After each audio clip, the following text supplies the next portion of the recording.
Bonjour à tous, bienvenue sur ce nouveau numéro de Get Ready For.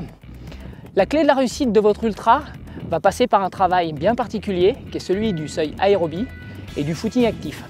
Pourquoi? Ça va vous permettre de courir beaucoup plus longtemps et avoir surtout des conditions physiques qui vont vous permettre de persister et de résister le plus longtemps possible.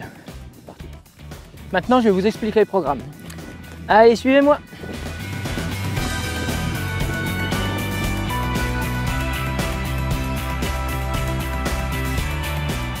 Donc ce travail va se dissocier en deux parties. Une première partie dans les fréquences cardiaques entre 75 et 85% qui va être le secteur du footing actif.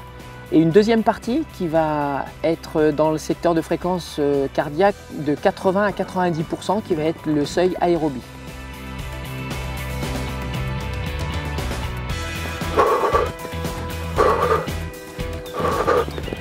Bon, bien penser pendant la récup. Bien boire pour bien récupérer, bien se réhydrater.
Nous voilà au terme donc de cette série de conseils concernant le seuil aérobie. Il faut toujours terminer par 15-20 minutes de footing.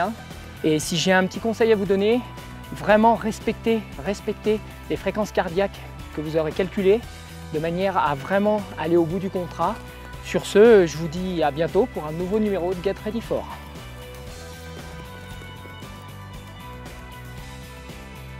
Donc l'idéal étant de travailler avec un cardiofréquencemètre. Ensuite, le calcul est très simple. Vous allez dans un premier temps prendre votre fréquence cardiaque max à laquelle vous allez soustraire votre fréquence cardiaque au repos, ce qui va vous donner une fréquence cardiaque de réserve. Et ensuite, vous pouvez effectuer les calculs très simplement en multipliant par 0,75, 0,80, 0,85 ou 0,90 selon le secteur dans lequel on va travailler. Donc je vais partir d'un exemple concret. Par exemple, vous avez comme fréquence cardiaque, vous allez avoir 150, 160 et 170 à la suite de vos calculs. Donc 150 à 160, vous allez travailler dans le secteur du footing actif.